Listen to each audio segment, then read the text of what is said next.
In class, we are going to start the chapter number 14, that is statistics. Statistics क्या है? It is simply the collection of data on different aspects of life of people.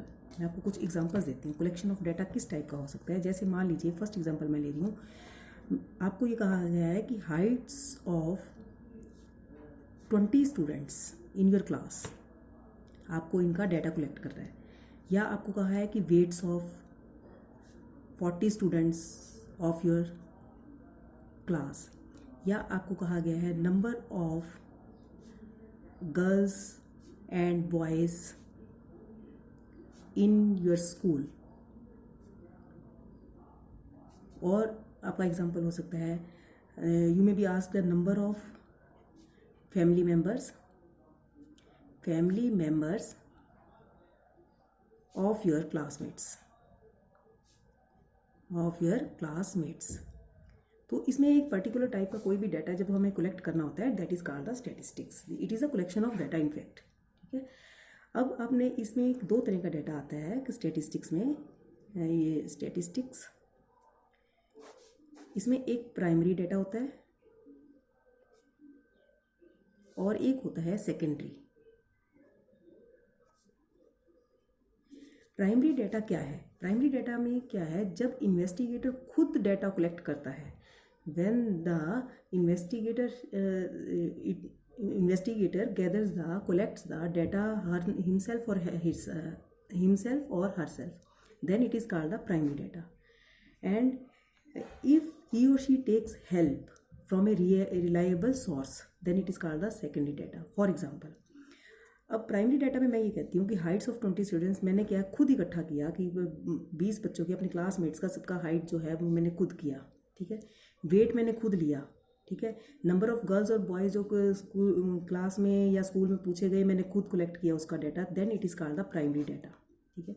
Secondary क्या है कि जब मैंने मान लीजिए school के किसी एम्प्लॉई को मुझे ये डाटा चाहिए और मैंने स्कूल के किसी एम्प्लॉई को कहा कि वो सारा डाटा हमें तैयार उनके पास होता है जैसे किया किराया दे दे, लेकिन वो एक चीज़ का ध्यान रखना है सेकेंडरी डाटा में कि ये रिलायबल होना चाहिए, बड़ा फैक्ट्स बिल्कुल सही होने चाहिए.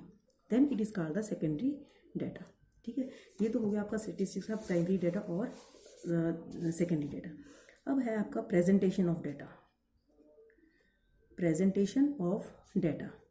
मान लीजिए मैंने 10 बच्चों के मार्क्स कलेक्ट किए मैथ्स में, तो मैं यहाँ दिखा देती हूँ कि हुआ.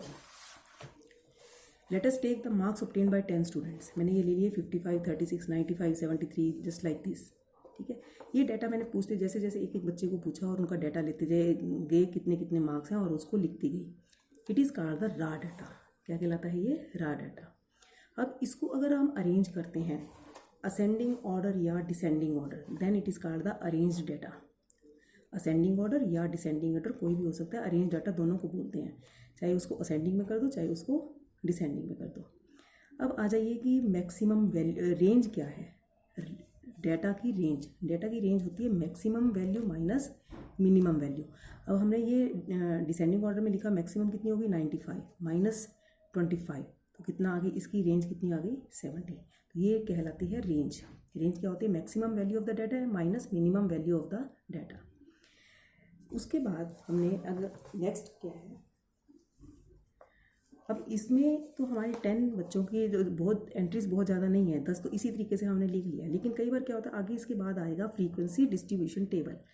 ये जब जैसे जैसे एंट्रीज बढ़ती चली जाएंगी, डाटा बढ़ता चला जाएगा, उसके लिए हमें फ्रीक्वेंसी डिस्ट्रीब्यूशन टेबल की यूज़ करने की ज़रूरत पड़ती है.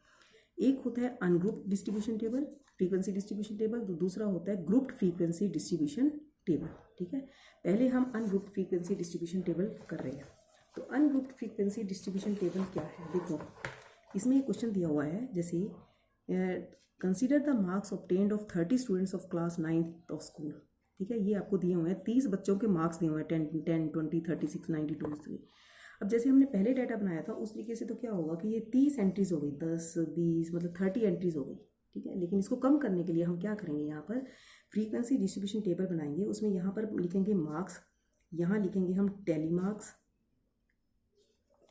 यहाँ लिखेंगे मार्क्स और फिर लिखेंगे टेली मार्क्स और फिर लिखेंगे फ्रीक्वेंसी. 3 इसमें कॉलम बनेंगे. ठीक है। इसमें जैसे कि अब ये सबसे पहले एंट्री 10 की है, सबसे छोटा नंबर यहाँ 10 है। 10 कितनी बार आ रहा है आपको ये देखना है, 10 कितनी बार आ रहा है, एक ही बार आ रहा है तो यहाँ टेली मार्क्स और यहाँ फ्रीक्वेंसी 1। फिर 20 कितनी बार आ रहा है, एक बार, और ये भी ठीक है। उसके बाद है आपका 36, 10 एक बार आ रहा है फ्रीक्वेंसी 1, 20 एक बार आ रहा है फ्रीक्वेंसी 1, 36 जो है यहाँ पर 3 बार है, 1 2 3, तो इसका क्या आ गया फ्रीक्वेंसी 3। इस तरीके से हम इसको कलेक्ट करते जाए। इसका जब डाटा हमने कलेक्ट किया ये इस शेप में आ गया, 10 20, 10 एक बार, 20 एक बार, 36 3 बार, 44 बार, 53 टाइम्स। इस तरीके से ये डाटा कलेक्ट हो गया। जो हमारी एंट्रीज 30 थी वो यहाँ कितनी रह गई, 1 2 3 4 4, ये 13 रह गई, तो हमारा टेबल छोटा हो गया। ठीक है, ये है अनग्रुप्ड फ्रीक्वेंसी डिस्ट्रीब्यूशन टेबल। अब हम करेंगे ग्रुप्ड फ्रीक्वेंसी डिस्ट्रीब्यूशन टेबल। ये किस लिए होता है, जब एंट्रीज और भी ज़्यादा हो जाती है। नेक्स्ट है जैसे एग्जांपल 100 प्लांट्स हैं यहाँ पर, तो इस टाइप से टेबल बनाना इसके लिए बहुत ज़्यादा टाइम कंज्यूमिंग हो जाएगा।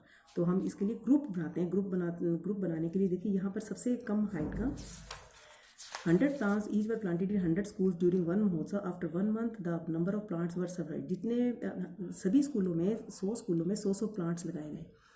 एक महीने के बाद देखा कि किस स्कूल में कितने जो प्लांट हैं वो जीवित हैं, ठीक है, वो चल रहे हैं, और बाकी सब खत्म हो गए। तो वो डाटा दिया हुआ है। इसके लिए हम क्या करेंगे, बजाय इसके कि हम इस टाइप से डाटा बनाएं जैसे यहाँ बनाया था, ये बहुत लंबा हो जाएगा, तो हम इसकी क्लासेस बना लेते हैं कुछ।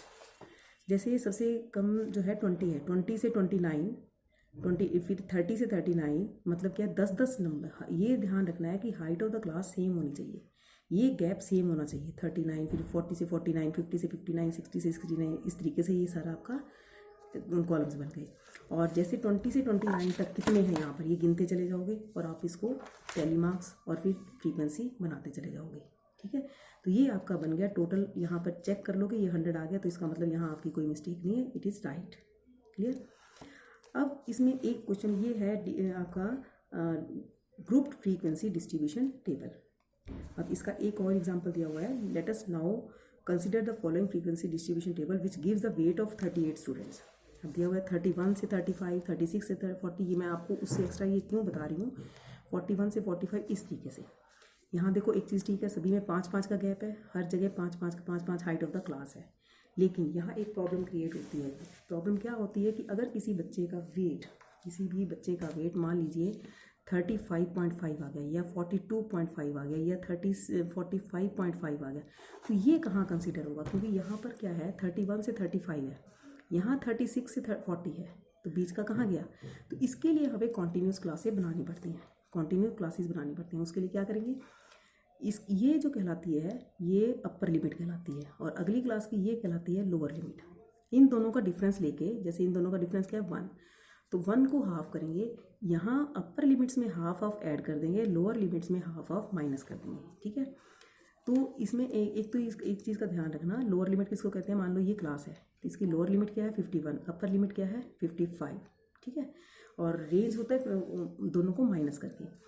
तो कंसीडर द क्लास, हमने क्या किया, लोअर लिमिट इसके 1, इसकी लोअर लिमिट, इसकी अपर लिमिट माइनस किया, 1 आया, उसको हाफ ऑफ किया। तो यहाँ पर हमारी जितना भी है सारा 35.5, 40.5, 45.5, 50.5, इस तरीके से ये हमारी क्लास बन जाएगी। ठीक है, ये देखिए 30.5, 35.5 और 35.5 से 40.5, तो इसके अंदर हमारे सारे वेट आ जाएंगे। अब इसमें एक बात ध्यान और करनी है, क्वेश्चन है, आपके क्वेश्चंस में आ जाएगा 35.5 और 35.5। अगर किसी बच्चे का वेट 35.5 है तो उसको किस क्लास में लोगे, इसमें लोगे या इसमें, ये भी एक क्वेश्चन बनता है। तो अगर हम दोनों में ले लेते हैं तो वो टोटल नंबर बढ़ जाएगा, 40 की बजाय ज़्यादा हो जाएगा, हमें चाहिए 40। तो ये क्या होगा 35.5 अगर किसी बच्चे का वेट हो जाएगा तो जिस अगली क्लास में लोगे, ठीक है, जिसकी लोअर लिमिट है। जैसे मान लीजिए 40.5 है, तो यहाँ भी है, यहाँ भी है, लेकिन आपको लोअर लिमिट वाले में लेना है हमेशा। ठीक है, अगर 60.5 है तो कहाँ लोगे, यहाँ नहीं लोगे, यहाँ लोगे आप 60.5। तो ये आपको सारा इसकी इंट्रोडक्शन ऑफ आपका कलेक्शन ऑफ डाटा का है। इसमें हमने क्या क्या किया है, पहले सिंपल डाटा लिया है, उसको हमने रे डाटा, फिर अरेंज डाटा बनाया है, फिर उसकी रेंज निकाल ली है, फिर उसको डाटा कलेक्ट किया है। डाटा कलेक्ट करने के बाद हमने क्या किया है, उसको फ्रीक्वेंसी डिस्ट्रीब्यूशन टेबल अनग्रुप्ड बनाया है, फिर ग्रुप्ड बनाया है। ग्रुप्ड के बाद भी हमने उसको देखा कॉन्टीन्यूस क्लासेस होनी चाहिए। कॉन्टीन्यूस क्लासेस में आपकी कोई बीच में गैप नहीं, जैसे यहाँ 35.5 पर ख़त्म हो गया तो अगला जो है 35.5 से ही शुरू होगा, ताकि बीच में कोई अगर कोई स्टूडेंट अकर करता है, कोई ऑब्जर्वेशन अकर करती है तो वो छूट ना जाए। ठीक है, तो ये है आपकी introduction of this exercise 14.1 and 14.2। Clear, thank you. इसको आपने ये इंट्रोडक्शन के जो कुछ पॉइंट्स लिखे हुए हैं तो जूम करके इसको आप इसको वीडियो पॉज करके अपना नोट कर लीजिएगा। ठीक है, क्लासेस मैंने बता दिया आपको, क्लासेस और हाइट ऑफ द क्लास क्या होता है। कोई भी लिमिट है उसकी अपर लिमिट माइनस क्लास की upper limit minus lower limit, that is called the height of the class. जैसे ये कहते हैं ये वाली क्लास है तो ये अपर लिमिट है, ये लोअर लिमिट है, इन दोनों को माइनस करेंगे तो ये क्या आ जाएगा, height of the class. Thank you.